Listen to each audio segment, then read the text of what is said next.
দর্শক, বেশ কয়েকদিনের সফর শেষ করে রাশিয়া ক্রোয়েশিয়া সফর শেষ করে সেনাপ্রধান দেশে ফিরেছেন এবং সেনাপ্রধান দেশে ফিরে আজকে বুদ্ধিস্ট ফেডারেশনের একটি অনুষ্ঠানে যোগ দিয়েছেন। সেখানে গুরুত্বপূর্ণ কথাও বলেছেন।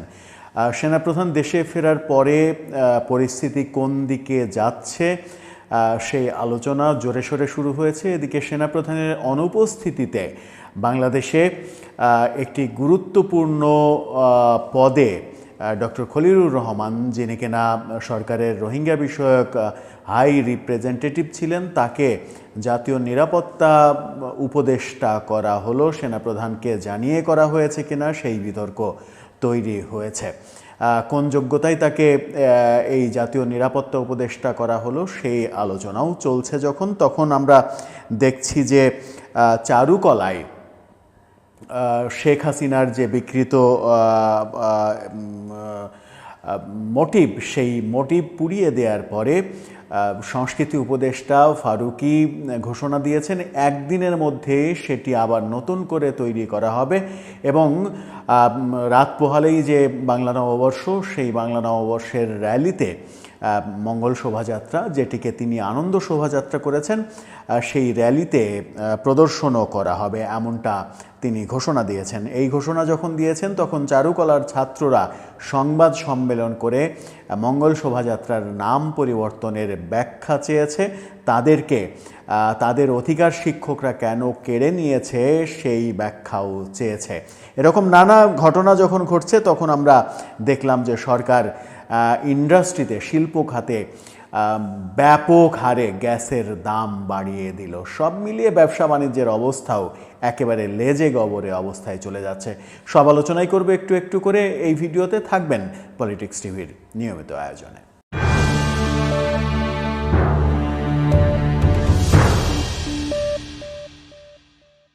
দর্শক, পলিটিক্স টিভির নিয়মিত ভিডিওগুলো এখন থেকে স্পন্সর করছে প্রজাপতি.tv, নতুন ওটিটি প্ল্যাটফর্ম। আপনারা চাইলে ইউটিউবে, ফেসবুকে, ইনস্টাগ্রামে, টিকটকে দেখে নিতে পারেন। ডেসক্রিপশন বক্সে লিঙ্ক দেওয়া থাকবে, সেখান থেকেও আপনারা দেখে নিতে পারেন প্রজাপতির কার্যক্রম। চলে যাচ্ছি মূল ভিডিওতে। বলছিলাম সেনাপ্রধানের কথা। সেনাপ্রধানের প্রসঙ্গ পরে আসি। রাত পোহালে বাংলা নববর্ষ, সেই বাংলা নববর্ষের অগ্রিম শুভেচ্ছা আপনাদেরকে। বাংলা নববর্ষ উপলক্ষে বহুদিন থেকে যে মঙ্গল শোভাযাত্রা হয়ে আসছে, সেই মঙ্গল শোভাযাত্রার এবারে নাম চেঞ্জ করা হয়েছে।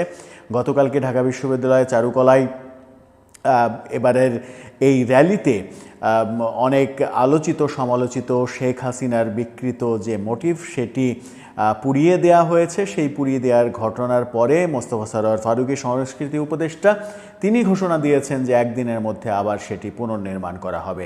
কিন্তু আমরা পুড়িয়ে দেওয়ার পরে গতকালকে ঢাকা বিশ্ববিদ্যালয়ের প্রক্টর এবং চারুকলার শিক্ষকের কাছ থেকে শুনেছিলাম যে চারুকলার পুরো টিমও যদি 24 ঘন্টাও কাজ করে, তবুও এটি পুনর্নির্মাণ করতে 5 থেকে 6 দিন মিনিমাম সময় লাগবে। ফারুকী একদিনের মধ্যে কিভাবে করবেন সেই আলোচনা এখন করা যেতেই পারে।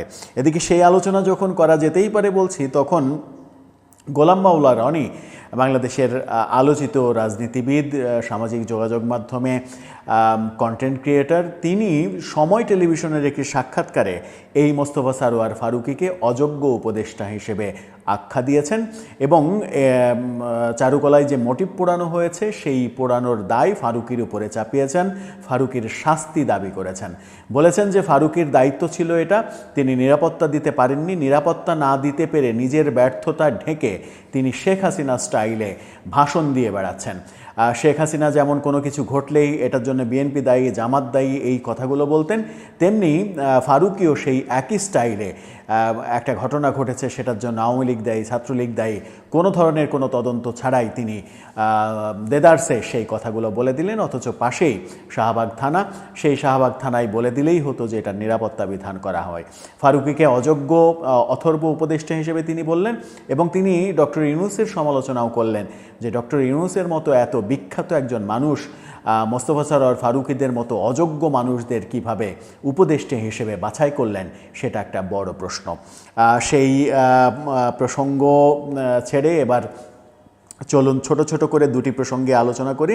সেটা হচ্ছে যে চারুকলার মঙ্গল শোভাযাত্রার নাম পরিবর্তন করার জন্য কৈফিয়ত চেয়েছে চারুকলার শিক্ষার্থীরা আজকে সংবাদ সম্মেলন করে, এবং শিক্ষক এবং শিক্ষার্থীদের মধ্যে যে দ্বন্দ্ব তৈরি করা হয়েছে এবারে চারুকলার যে মঙ্গল শোভাযাত্রার র্যালি কার্যক্রম, সেই কার্যক্রম ছাত্রদের কাছ থেকে শিক্ষকরা কেড়ে নিয়েছে এরকম অভিযোগ করেছে চারুকলার শিক্ষার্থীরা, এবং মঙ্গল শোভাযাত্রার নাম পরিবর্তন করার যৌক্তিক কারণ ব্যাখ্যা করার দাবি জানিয়েছে তারা। এই দাবি যখন জানালো তখন বাংলাদেশ এনার্জি রেগুলেটরি কমিশন থেকে একটা ঘোষণা আজকে রীতিমতো মাথায় বাজ ফেলেছে। তারা ঘোষণা দিয়েছে শিল্প খাতে গ্যাসের দাম 33% বাড়ানো হলো। অর্থাৎ যে গ্যাসের দাম 100 টাকা ছিল সেই গ্যাসের দাম এখন 133 টাকা করা হবে। এমনি ব্যবসা বাণিজ্যের অবস্থা করুন, গার্মেন্টস সেক্টর ভয়াবহ বিপর্যয়ের মুখোমুখি, বহু গার্মেন্টস কারখানা বন্ধ হয়ে গেছে, লাখ লাখ শ্রমিক বেকার হয়েছে। আমেরিকার নতুন করারও একটা বড় হুমকি ছিল, যদিও আমেরিকা সেই কর 3 মাসের জন্য প্রত্যাহার করেছে। ভারত ট্রান্সশিপমেন্ট চুক্তি বাতিল করেছে।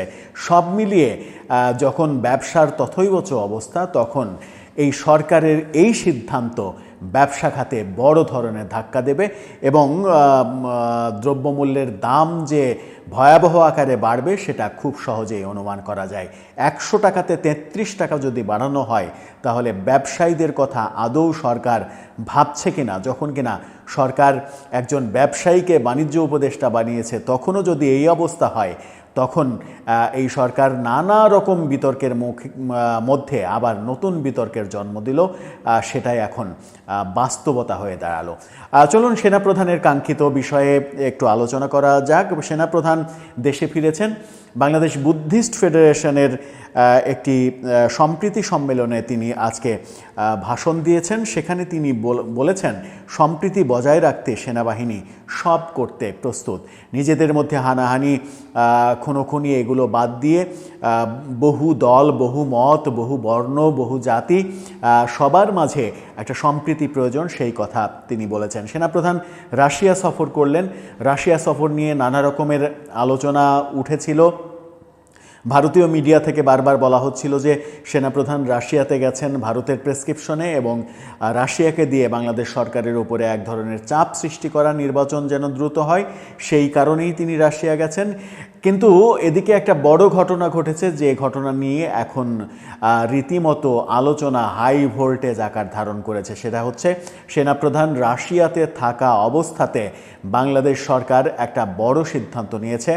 জাতীয় নিরাপত্তা উপদেষ্টা প্রথমবারের মতো এরকম একটি পদ তৈরি করেছে তারা, এবং কিছুদিন আগে অর্থনীতি সাবজেক্টে পড়া ডক্টর খলিলুর রহমানকে রোহিঙ্গা বিষয়ক যে বাংলাদেশ সরকারের হাই রিপ্রেজেন্টেটিভ করা হয়েছিল প্রতিমন্ত্রী মর্যাদায়, এবং এর পরে তাকে জাতীয় নিরাপত্তা উপদেষ্টা করা হলো উপদেষ্টা মর্যাদায়। প্রথম থেকে অবশ্য এরকমটাও শোনা গেছে যে হাই রিপ্রেজেন্টেটিভ করা হয়েছেও তাকে এক ধরনের উপদেষ্টার মর্যাদায়। কিন্তু জাতীয় নিরাপত্তা উপদেষ্টা তাকে কেন করা হলো? অর্থনীতি বিষয়ে তিনি লেখাপড়া করেছেন, তিনি সেনা অভ্যন্তরের বিভিন্ন মেকানিজম তিনি কি বোঝেন, নিরাপত্তা বিষয়টাকে তিনি কি বোঝেন, আন্তর্জাতিক কূটনীতি তিনি কি বোঝেন, এই ব্যাপারগুলো নিয়েই এখন বিতর্ক তৈরি হয়েছে, এবং নানা দিক থেকে এই আলোচনা তৈরি হয়েছে যে এটা ডক্টর ইউনূস সরকারের একটা বড় ভুল ডিসিশন।